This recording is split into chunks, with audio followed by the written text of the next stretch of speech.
Voici Danny Dyer. Cet acteur a joué un voyou brutal dans un film anglais sur le hooliganisme. Il est mordu de foot, mais pas aussi dingue que les vrais hooligans.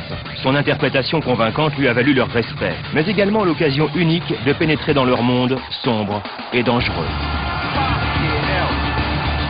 Danny se lance dans un tour du monde pour découvrir par lui-même les excès de cette violence.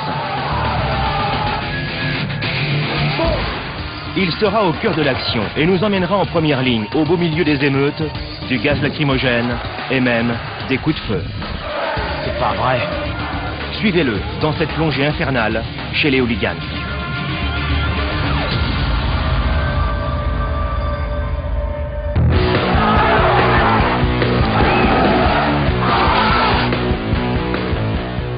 On va parler de bombes, d'armes à feu et de meurtres. Je ne suis pas en Irak, mais aux Pays-Bas.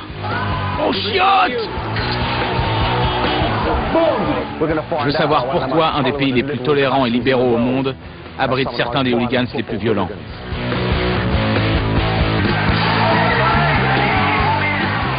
Ces Pays-Bas-là transpirent la haine, pas la tolérance. Feyenoord, on vous emmerde. Les cops sont tout puissants. Et les rues ressemblent à des zones de guerre. Two homemade bombs have exploded at a football match in Holland. Ça vient de Suisse, c'est comme du TNT. La violence des supporters a ébranlé l'ouverture d'esprit de ce pays. C'est un état policier. Pour Danny, les Pays-Bas sont une nation célèbre pour son ouverture d'esprit, sa tolérance envers les drogues douces et la prostitution.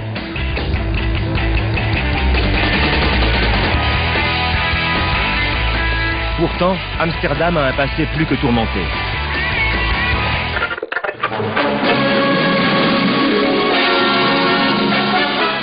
Overnight, the normally placid city of Amsterdam acquired throughout Europe the name Riot City.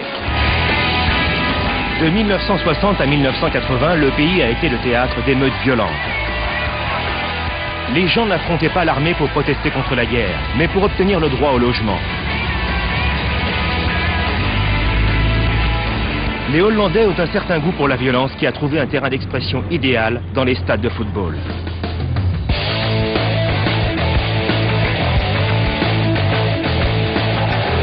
Les Anglais ont apporté le hooliganisme aux Pays-Bas lors d'un match opposant les Hotspurs de Tottenham au Feyenoord Rotterdam en 1974. On a appelé cet épisode le jour où le football hollandais a perdu son innocence. Depuis, les hooligans hollandais ont commis de nombreux actes d'une extrême gravité.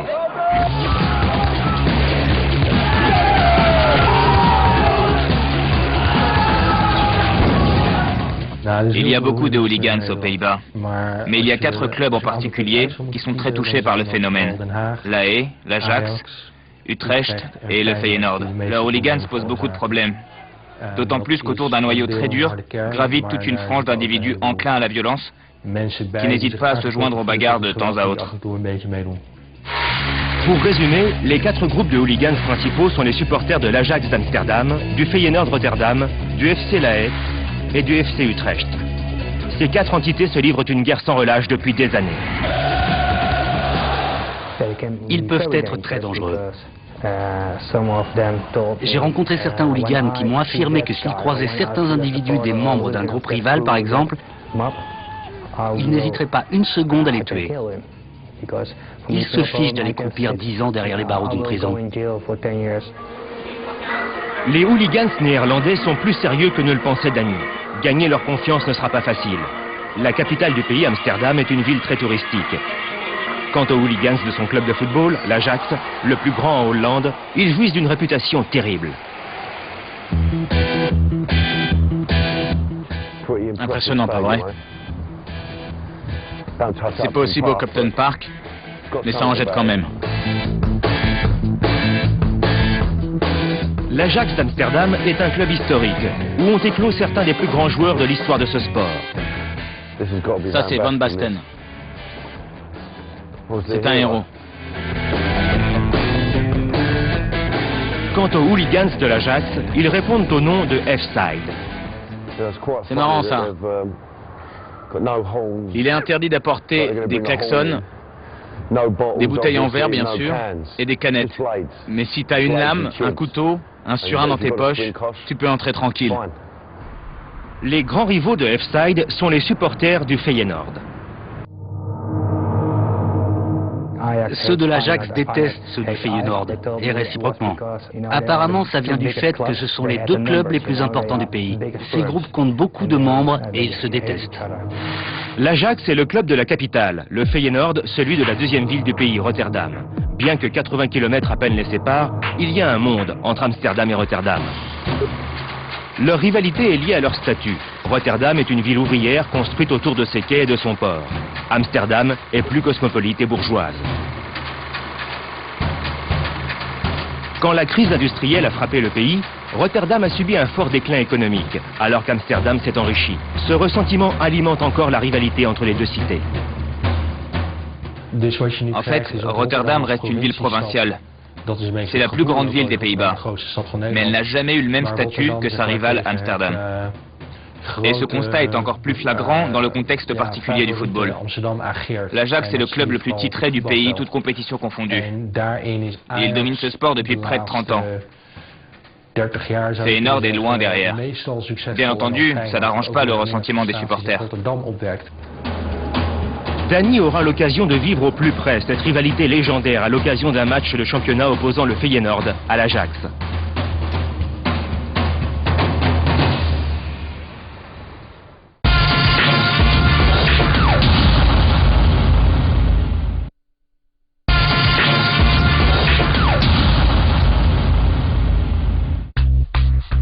Danny est à Amsterdam pour enquêter sur les hooligans néerlandais. Il teste également les joies du vélo. Dire qu'on croit que je suis un acteur très tendance. J'ai un vélo rouge pétard et je gêne. Désolé mec.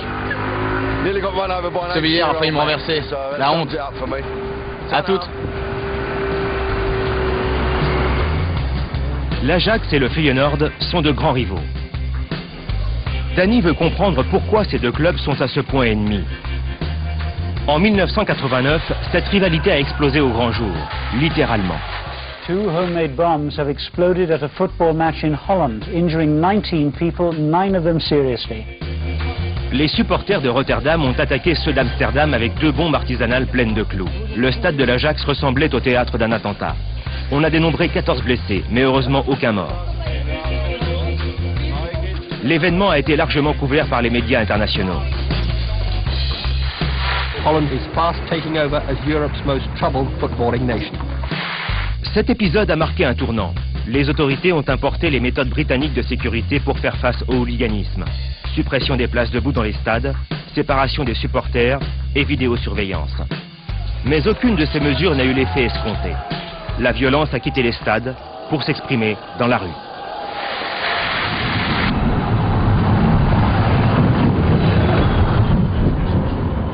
La police prend tellement au sérieux le COP de hooligans de l'Ajax qu'elle souhaite que les pouvoirs publics considèrent le groupe comme une organisation criminelle, au même titre que les gangs ou les groupuscules terroristes.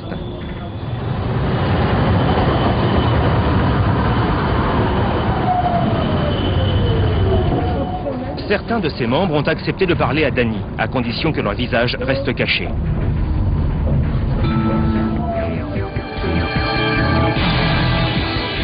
Voici des membres de F-Side, le collectif supposé le plus important du pays. Ils détestent le Feyenoord et aiment les bombes artisanales.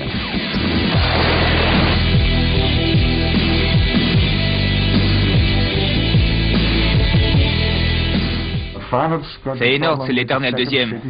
On est numéro 1. On compte plus de victoires sur eux à la baston comme au foot. Alors ces cons sont jaloux. Lors de sa visite au stade de l'Ajax, Danny a noté la présence d'étoiles de David. Il veut en savoir plus sur l'utilisation de ce symbole juif. On nous appelle les Juifs. Alors on a repris l'étoile, mais avec un F à l'intérieur. Malgré les slogans antisémites, les supporters de l'Ajax assument cette filiation. On n'est pas juifs, mais Amsterdam a été une ville juive. Surtout avant la Seconde Guerre mondiale. Les mecs du Feyenoord sont des abrutis. Rotterdam a été rasé par les bombardements nazis, Et pourtant, la plupart des néo-nazis hollandais viennent de Rotterdam. C'est pas con, ça? Danny les interroge sur les bombes.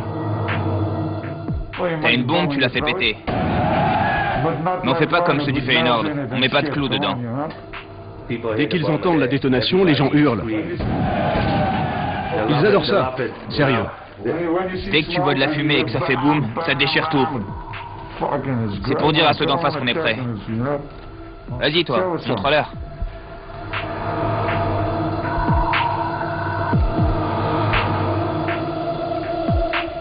C'est une bombe. Ça vient de Suisse. C'est comme du TNT. T'en trouves partout ici.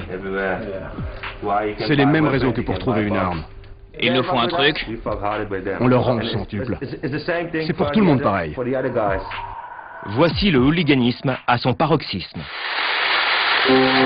Ils ont des bombes et n'hésiteront pas à s'en servir. En 1997, le chef du groupe F-Side a trouvé la mort lors d'un affrontement avec les hooligans de Rotterdam. Ce n'était même pas à l'occasion d'une rencontre entre les deux clubs. Les deux groupes s'étaient donné rendez-vous au bord d'une route à la sortie d'Amsterdam. Bij rellen tussen supporters van Ajax en Feyenoord bij Beverwijk vanmiddag is dus 1 dode gevallen. De dode is waarschijnlijk een van de leiders van de Ajax-gang. Van alle Stanley-messen. Echt honkbalknuppels, gummiknuppels. Carlo Picornet, un des chefs de F-Side, a été battu à mort par des hooligans du Feyenoord armés de couteaux, de chaînes et de marteaux. La police saisira un arsenal impressionnant de battes de baseball, de cocktails Molotov et de pistolets électriques. C'est le moment où tout a basculé dans le pays. Une nouvelle génération de hooligans venait de naître et de se faire connaître. Le gouvernement a été forcé de reconnaître que le phénomène lui échappait. Les forces anti-émeutes étant incapables de gérer l'escalade de la violence, c'est l'armée qui est intervenue. Très vite, les hélicoptères larguaient des soldats anti-émeutes en plein cœur des zones à risque. Carlo Picornet était un héros vénéré au sein du club de l'Ajax. Pour lui rendre hommage, sa place est restée vacante dans leur tribune. Voici un de ses amis. D'habitude, quand un supporter tombe au sol, ses ennemis le laissent. Mais Carlo, lui, a été poignardé à mort sous les yeux de ses compagnons. Le sujet reste dur à évoquer. Qu'est-ce que vous voulez que je vous dise? J'ai pas envie d'en parler. Ça a mal tourné. Et puis c'est tout. La bagarre n'a pas été réglo, c'est tout ce que je peux dire. On a encore des comptes à régler. Il y en aura toujours.